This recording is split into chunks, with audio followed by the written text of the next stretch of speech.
Yes, indeed. Hey, everybody, welcome to the 40th annual Northwest Pastel Society International Exhibition. Yay! And if that isn't a mouthful, I don't know what is. I'm Denise Cole. I'm the owner of the gallery, and I am thrilled to have this gorgeous show. We have had so many people coming in talking about what a wonderful show it is, and I am delighted to be a part of it. And your paintings all look fantastic. Thank you all, and thank you all for coming out to celebrate and eat the hors d'oeuvres and drink the wine. That's awesome. So thanks so much. And let's say I'm going to hand over the mic to my dear friend Amanda Houston, who I just love that she's involved with this stuff because when she comes, she gets to stay at my house. And I love having my body here. So anyway, the mic cord is kind of short, Amanda. You're going to have to stand on this side. So here you go, the president of the Pastel Society and my friend and artist, Amanda Houston. Welcome, patrons, artists, visitors, and friends. So excited to be here with you. I want to take a moment, though, to thank Denise and her staff for this beautiful space.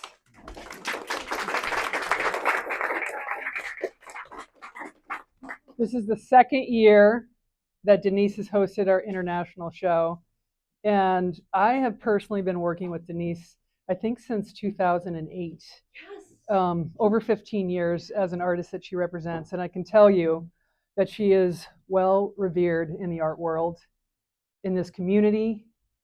And she treats her patrons with sensitivity and her artists like family, which tells you a lot about her character.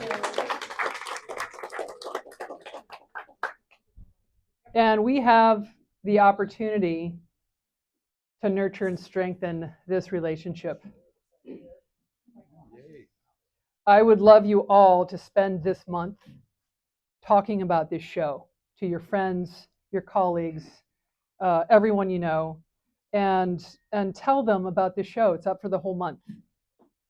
And then if you're an artist and you get a call or an email from one of the patrons that might want an extra piece or a commission, refer that transaction back to Denise and show her that we are respectfully grateful and that we are building partnerships here.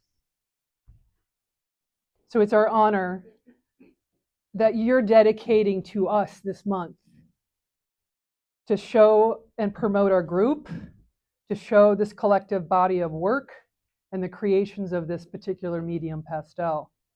We know you have choices and we are very grateful.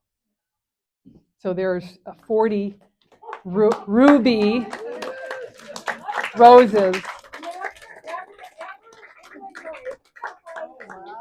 Amazing, beautiful bouquet.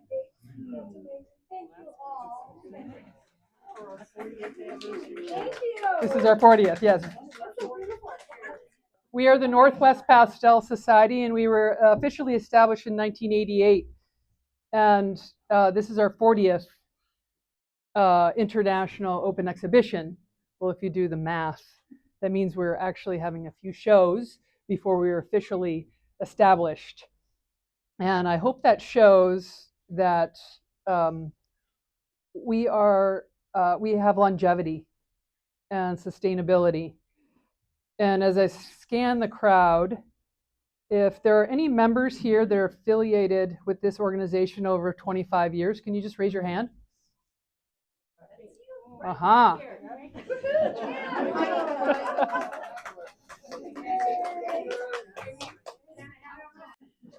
We are promoting these shows to promote the use of this incredible medium that a lot of people don't know. It's actually even more archival than oil because it's pure pigment rolled with a binder and a stick. This is not chalk.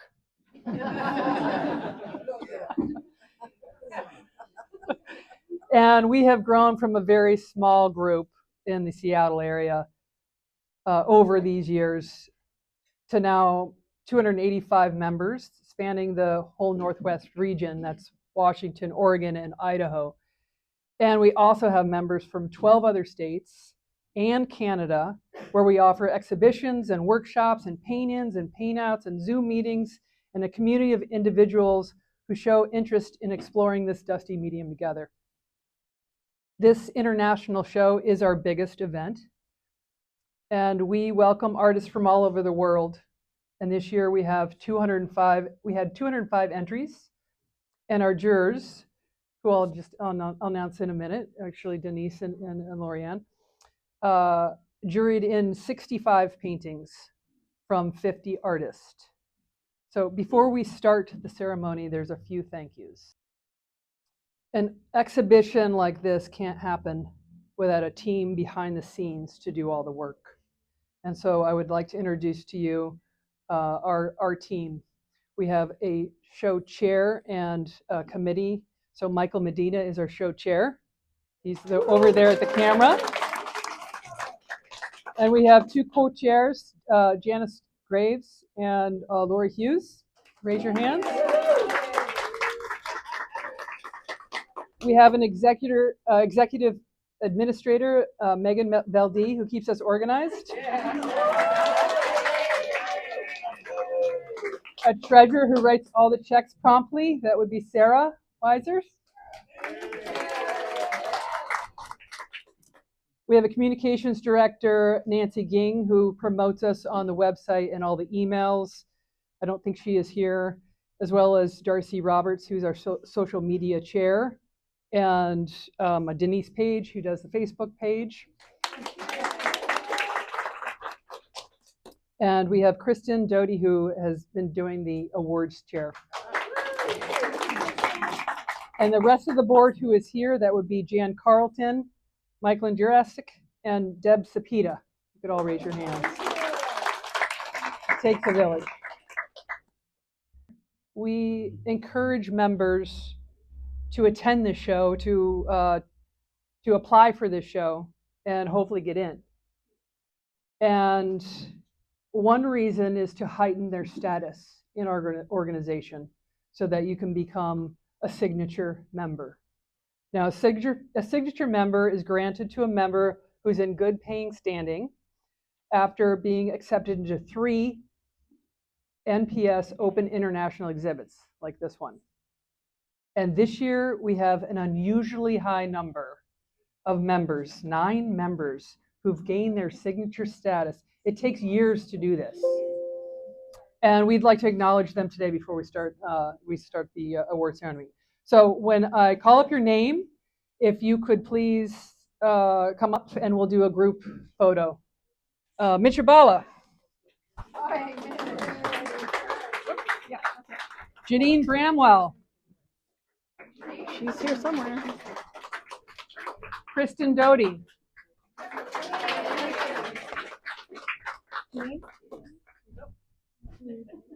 Corey Goulet. Goulet. Sorry. Laura Haroldson.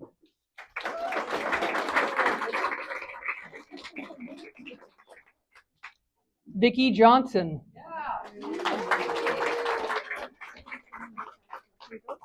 Jennifer Mumm.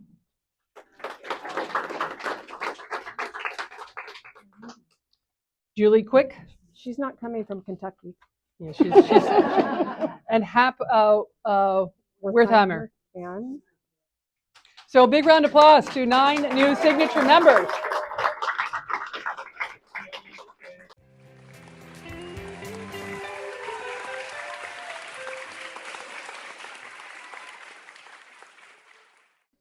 So as our 40th international show, we have 65 paintings here from 50 artists that span from Canada, Montana, Florida, Kentucky, Illinois, Virginia, Colorado, and obviously some of the best artists in the Northwest region. So I am excited to announce our juror that we brought in from the East Coast, juror and judge, Lorianne Signori.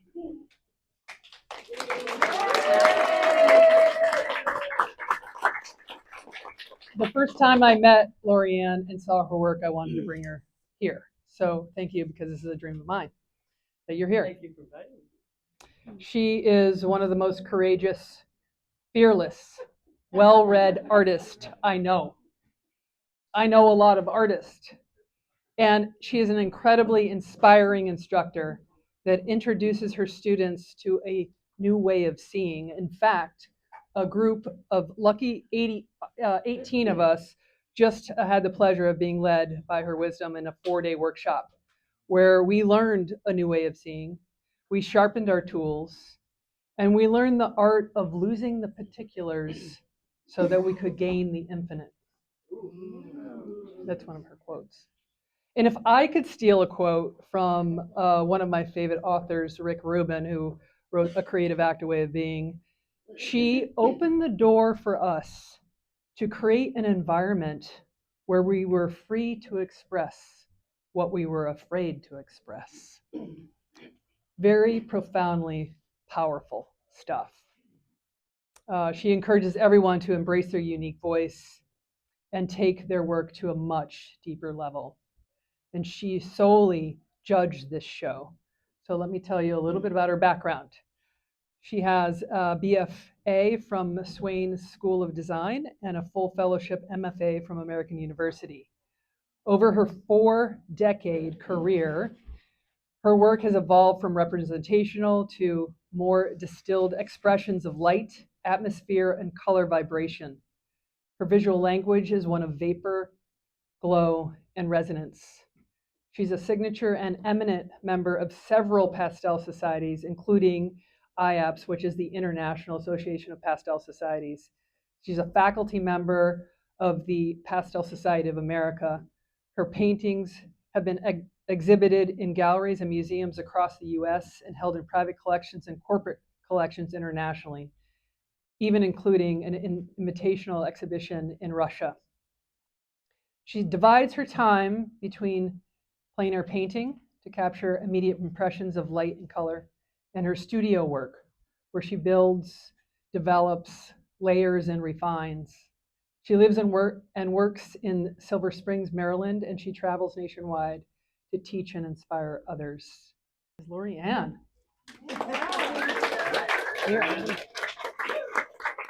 Good evening, artists, art lovers,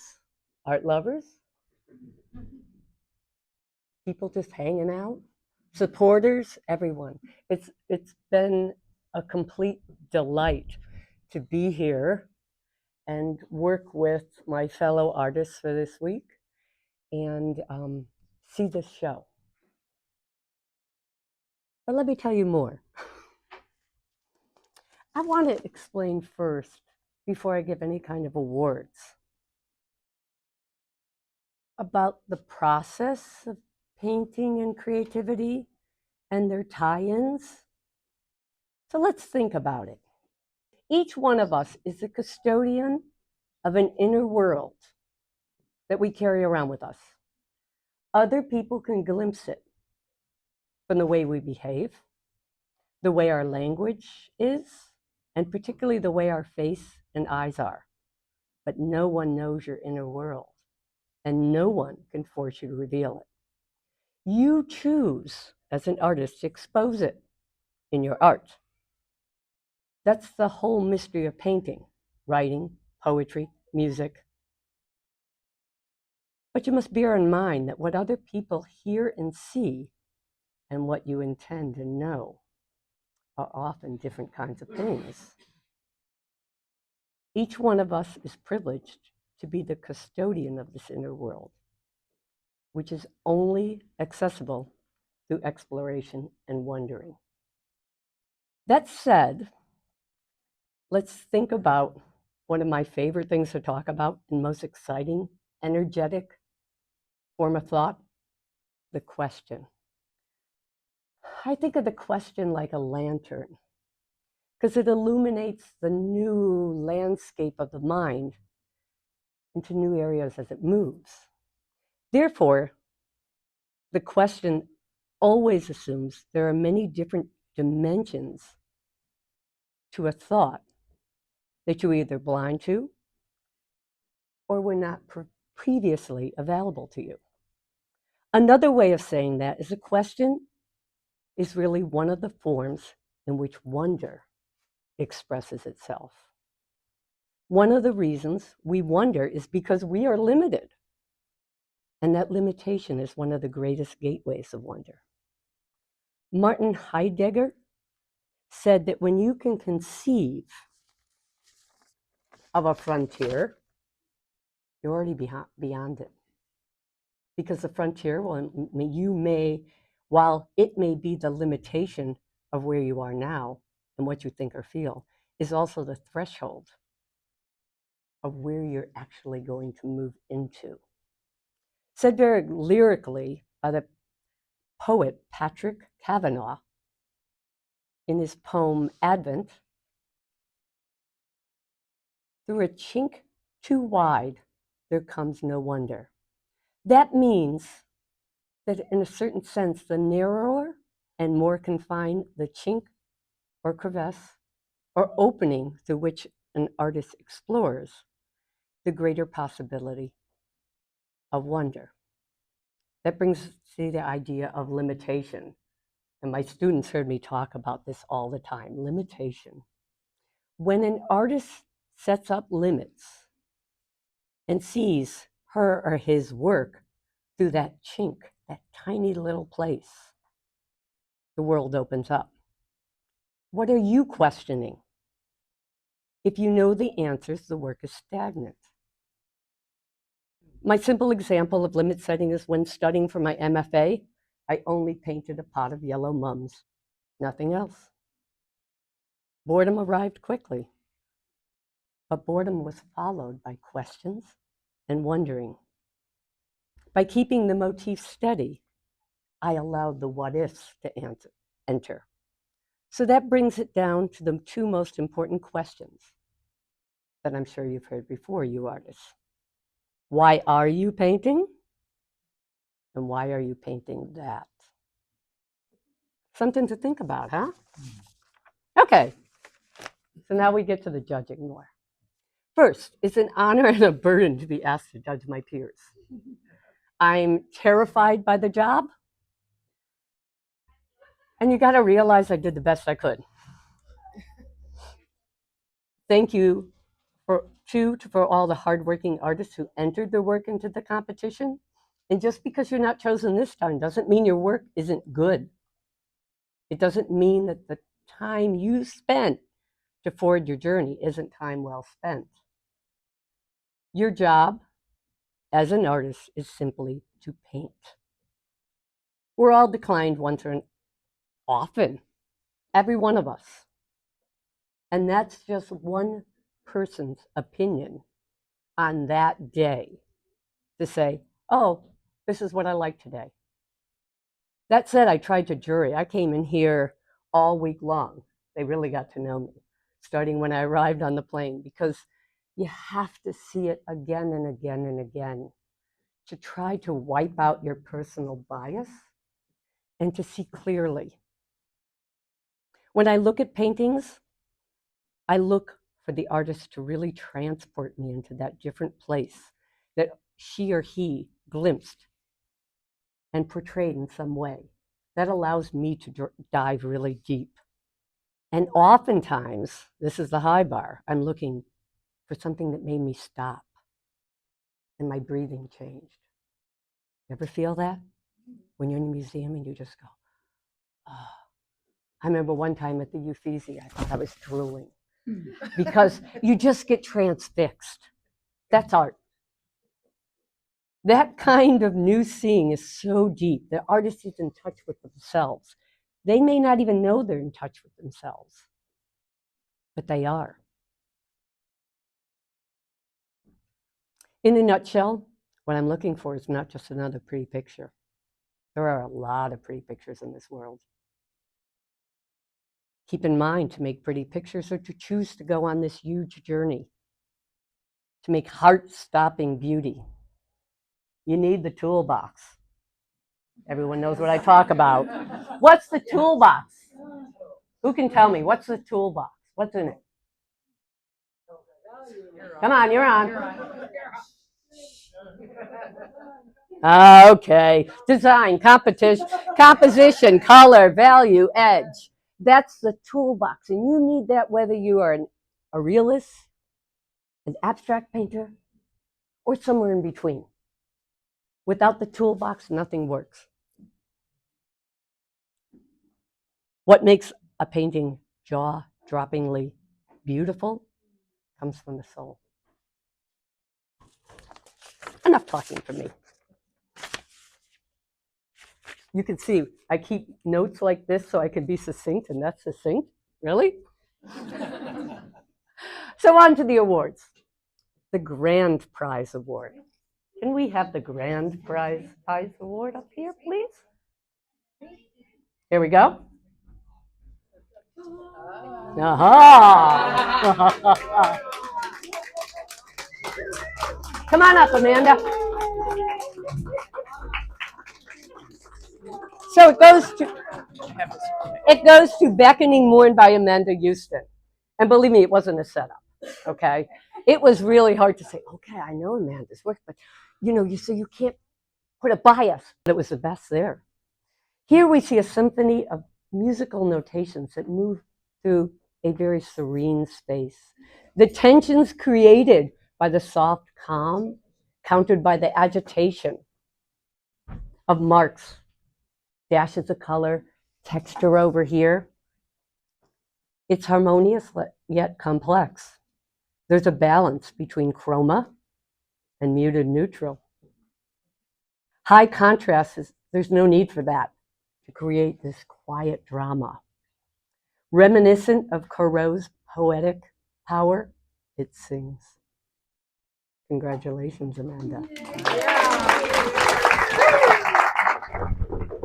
Wow.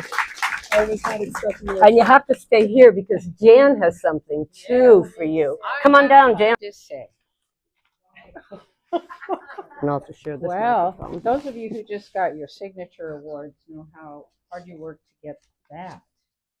Now, there is one more ladder to climb, and that is when you get into at least 3, if not more, international shows, and get this, win either first, second, or third place in all 3 of those, you become a distinguished pastelist. Now, this is a big deal. Since our inception, NPS has awarded 9 of these, only 9. Whew. I was very privileged to receive mine 3 years ago from this lady right here, and I am very happy to turnabout fair play. She is our perfect 10th distinguished pastelist of Northwest Pastel Society. Woohoo!